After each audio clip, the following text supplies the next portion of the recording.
What's up, guys? So we're back and we get a lot of questions about the projects, but particularly we've been getting a lot about the Raider lately. Yeah, so we decided to put it out to you guys. We've been posting on the Facebook groups, we've been posting on our other social channels to get some of the questions you guys want answers to.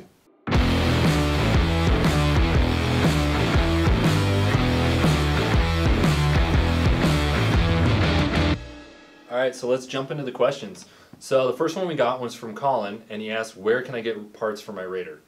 Yeah, so Colin Fenderbender45 on Instagram, he asked this question, and it probably gets asked more in our groups than any other question that comes up. Unfortunately, the Raider was such a limited market, basically 3 years of production.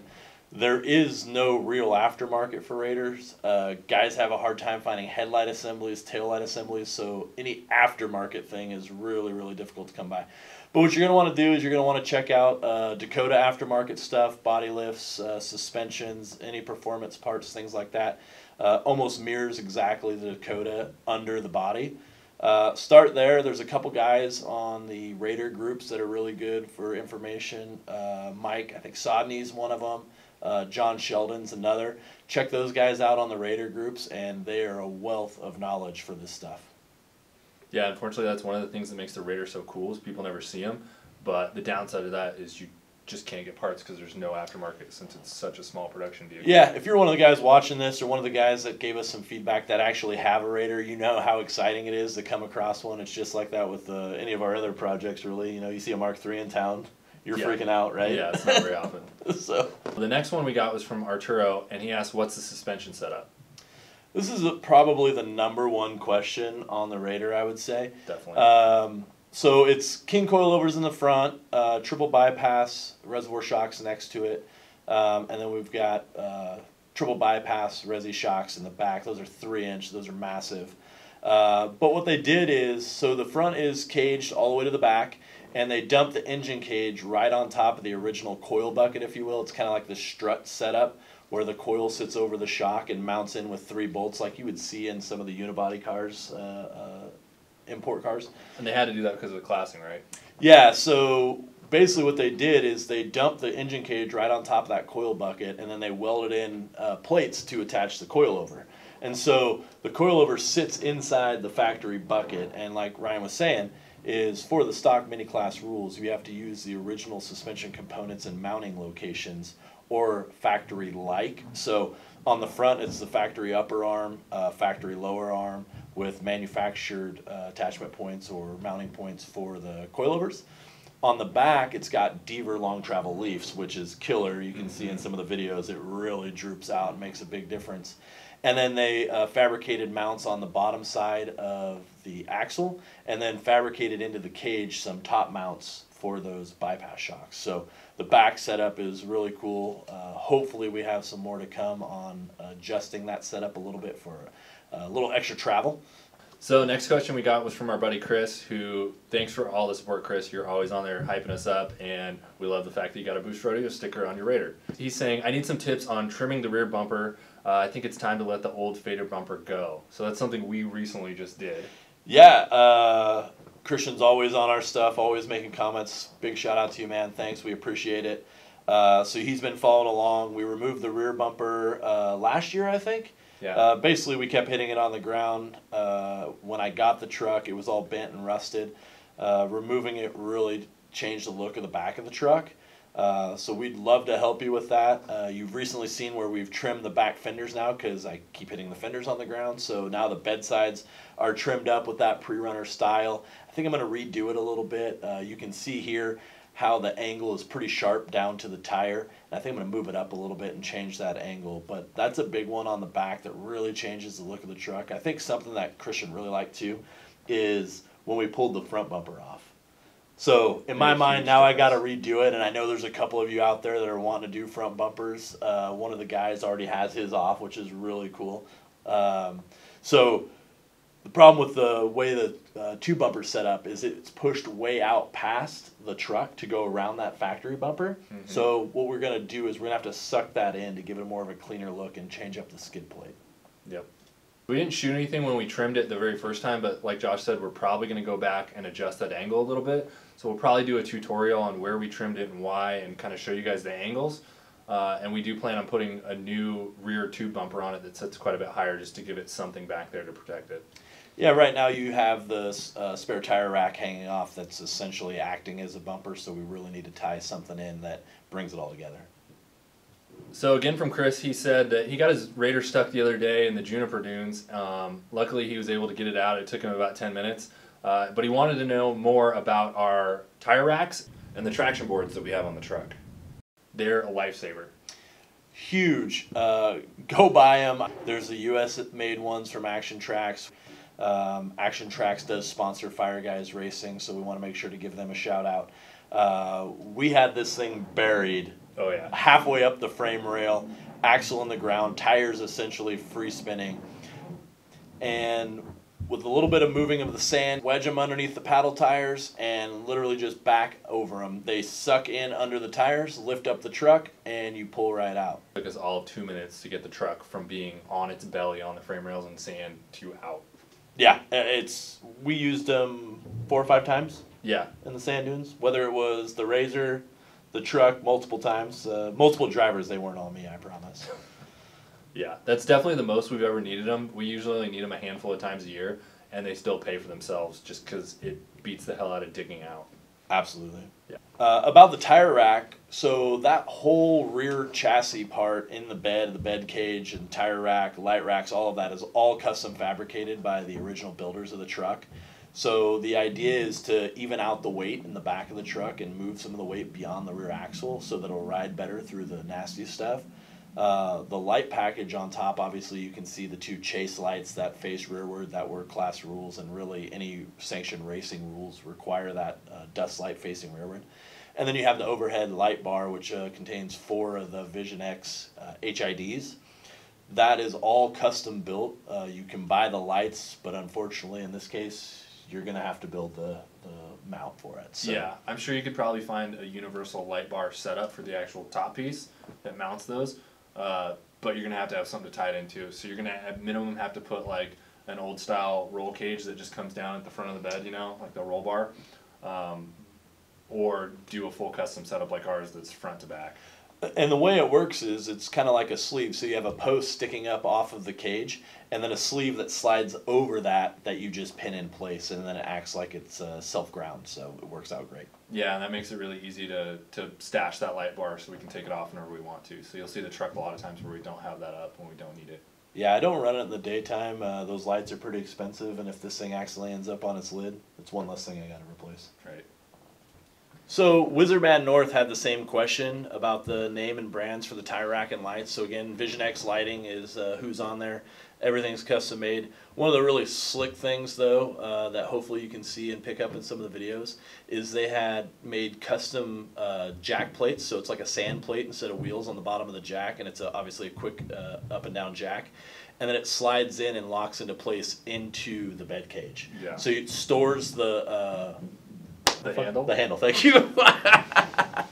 Yeah, that thing comes in super handy. Like, I don't think we've ever had to use it in the field or when we're out racing, but we just use it for tire changes and whatever when the truck's there. Like, it's super handy. We use it for everything. When we put the paddles on, you know, we've got a battery-powered impact. So while I'm jacking up the truck, Ryan's taking off the tires, and by the time the tires are going back on, we're lowering the truck, and it takes no time at all. Right. I think more times than not, it's not even us that needs it. It's we're at the track and somebody else like breaks a lug nut or loses a wheel or needs to jack their car up and fix something. And we're like, oh yeah, we got a jack, and we just pull it off the truck. So we end up bailing a lot of other people out. So true. It's happened many, many times.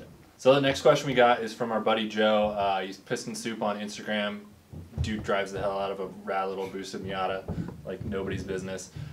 He says, what's your favorite moment with the truck? And I think we have a lot of them, so it's kind of tough. This is a question that comes up just in different times, not necessarily in this way. So Joe, thank you for asking. You know how much the truck means to me, and I'll get into that in a second. But you know, favorite moments I have with the truck is I have a challenge coin from my uncle right on the dash that I see every time I get in there, which means a lot to me.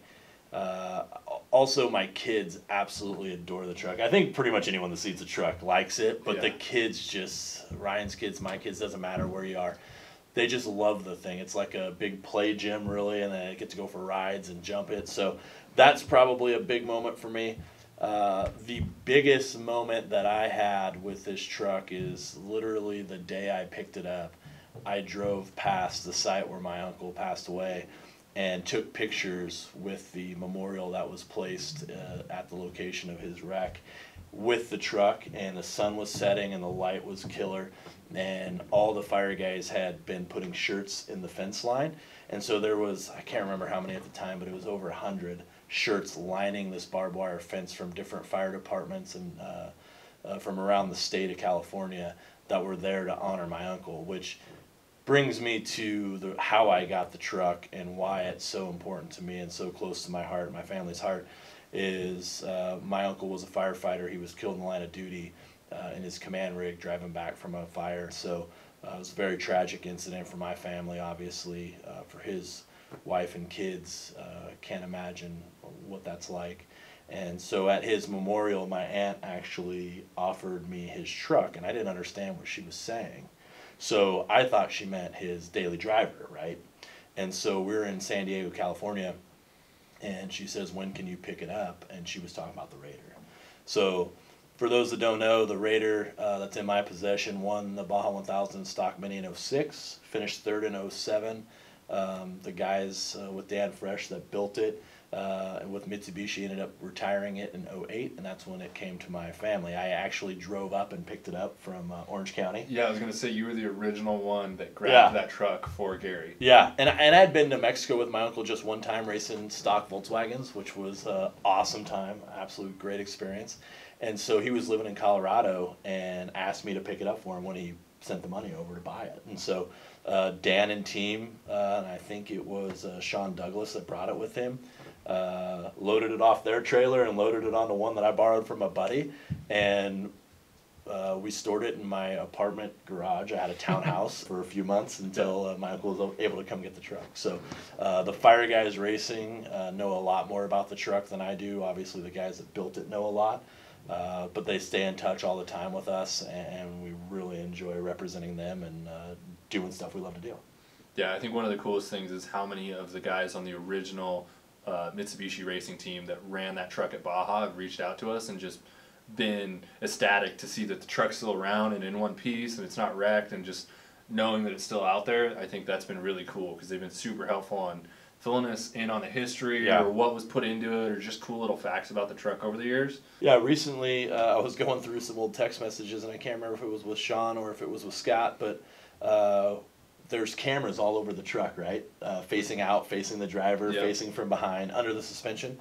And I have the hard drive that stored all that footage, but I can't get into it. And so one of the guys, like I said, I can't remember if it's Sean or Scott, but said, this is how that was written, so find somebody that can read this code. And so I haven't done it yet, but I'm really pumped to try to do that. So Paul, who is actually on the Fire Guys race team, he's flipping his shit in this question and asking us when we're going to fix the four-wheel drive.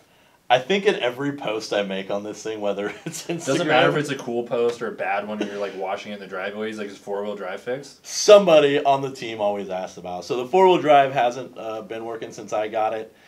We found some receipts with the truck and the electronic actuator that goes onto the transfer case that actually does the shifting in there new with receipts from Mexico. So we assumed that that's what broke. We replaced it.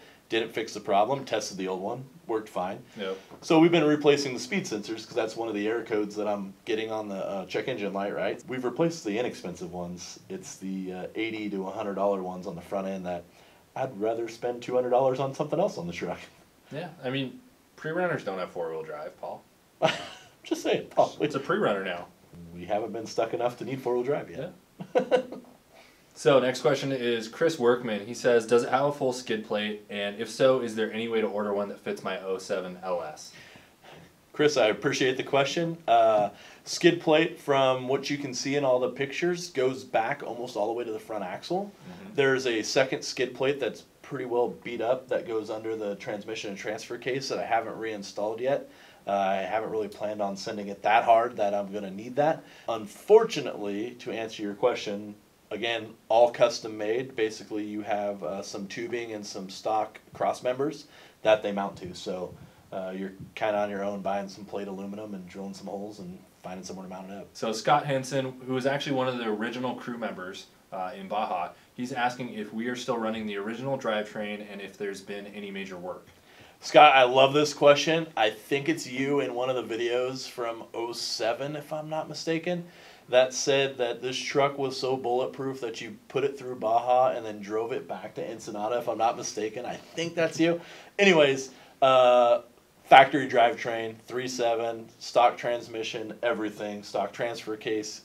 I've not changed anything.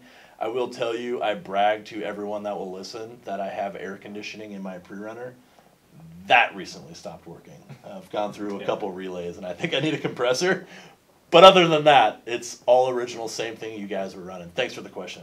Yeah, and so there's a couple there's like a spare tranny and some things with it, but as far as we can tell, it's the original one that's still in the truck, right? Yeah, from what I can tell, you're right. There's a spare transmission, there's a spare torque converter, everything's sealed. So I don't know if anything was changed. Scott, maybe you know. And those parts were rebuilt and resealed.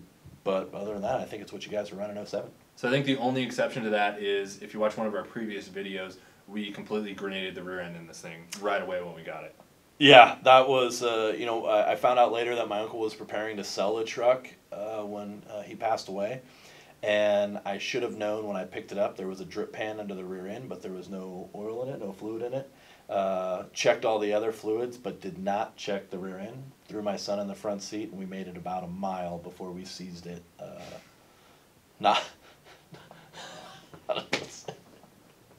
I'll tell you though, seizing it at 40 miles an hour on ice, It's fun. not the safest thing in the world. So Joshua Williams, he asked, were we on the original Baja team? And we wish we were. Absolutely wish we were. All the guys we've talked to from the original team have been great, like Ryan alluded to. But unfortunately, the answer is no. I was there in '06 with my uncle when this won the stock mini class, which is cool. I don't really remember it. We were in an 11 car, so we were much later in the day. But no, Dan Fresh, OC Dan Fresh on Instagram. I believe his company was called DXR at the time. Yep. They built it with support from Mitsubishi. Scott Hinson, that Alfa Romeo guy on Instagram, was part of the team, and Sean Douglas, Mr. Alien 42 on Instagram, have both been tremendous help with putting the pieces together on this. If you look on YouTube, on our channel, we have a history of the truck. There's also 2 other channels that post a 2006 and 2007 recap video. I believe that was Mitsubishi marketing stuff. They used the cameras from the car. You can see more history on the original team there. So Tom Lewis says he'd like to see pictures of the suspension designs because he wants to get some ideas for his. So we'll show you. So that's perfect. We can cover there. Like I mentioned earlier, the suspension designs are pretty much stock. How to use a stock location, stock upper arm, stock lower arm, stock mounting locations for the leaf springs. It is running Deaver long travels, which is really cool. But if you're looking for some ideas, look up Charlie Lewis on Facebook. His truck's called Brocoda. He also has an Instagram page where he has lots of pictures of that truck. He did a custom-built long travel front end with four-wheel drive still intact. Full custom-built bed for kind of overland type stuff with a longer travel rear suspension. Yeah, that thing was nuts. Yeah, it's awesome. It's crazy. wide, too. It's super wide. Mm-hmm. And he's running the 3rd-gen fiberglass, Nice. which looks really cool. Yeah. Glasses on our wish list. Oh, man, we're going to have to custom make that. Someday. Someday. So Toby just had more of a comment. He said this truck outperformed and finished the Baja faster than the Raptor, which all the Ford guys were bragging about, and then it drove home. The drove home piece is definitely accurate from what we can tell. Yeah, from what I could gather is it definitely made it back to Ensenada, but it was trailered back to the States. So they did the Ensenada to La Paz, and then La Paz back on highway to Ensenada. Mm-hmm. In 06 and 07, I could not find any information. I asked the original team members. Thanks, Sean. Thanks, Scott. There was not a Raptor in those years. So no, 2010 was the first with the new. It was right. the year after they changed body styles in 09, and then right. So they raced a prototype in 08. I was able to find that Okay. information. So there was a prototype in 08. I checked the stock full-size class, and I also checked Class 8, which is a full-size two-wheel drive class. There was some F-150s in both classes, both years, and I believe the Raider beat the Class 8 trucks, which are two-wheel drive, but did not beat the stock full trucks, which were able to be four-wheel drive. Okay. Obviously V8, so a Yeah. little bit faster. So David says, this is the first time I've ever seen this, so maybe do a complete story on it from day one to current. David, thanks for checking out the truck. Thanks for checking out our channel on social and obviously on YouTube. We were kind of hoping this would serve as a walk-around video. We do have some footage of a walk-around video, but let us know if we missed anything on this or there's something specific you want to see. Post a comment below, and we'll get back to you on that. Doc Hemi and Wizardman North both asked about the drivetrain. Let's just say it's a beast, right? Not so much. So, yeah, thanks for asking, guys.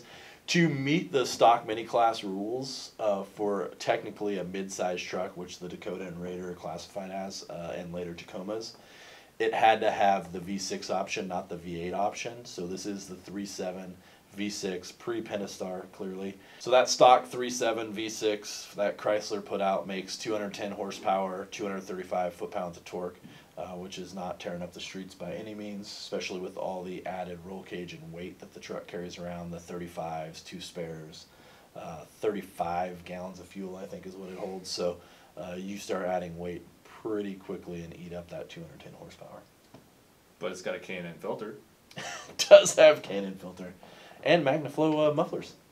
Yeah. Stock tranny, 4-speed auto, stock transfer case, selectable high, low gear ratios. Rear end is 456. Yeah. We found that out when we grenaded the rear end, which is a huge help with 35s, but I'll tell you in the sand, not so much big help. It could be like 510s or something, 512s, whatever the hell they are. Yeah. But it was built in Anaheim and has a Motive gear set in it, and then it has a Detroit locker in it as well. So full-time locker, which is fun to irritate people around town. Wizardman North also added some questions about the interior details and the name brands. So essentially the dash is stock, door panels are custom made, center console's custom made with all the autometer gauges. We've got Mastercraft 3G seats in it that are well past expired for what you can legally race in. Yeah. Mastercraft harnesses, which are also well past their time, but they work. Safer than a regular seatbelt, I guess. But other than that, the dash and everything is stock. So add roll cage, drive fast. Pretty much. Lance asks, could you guys film the underside? I'd love to see the drive shaft, even if it's stock, and how the shocks are mounted and the leaf spring and diff.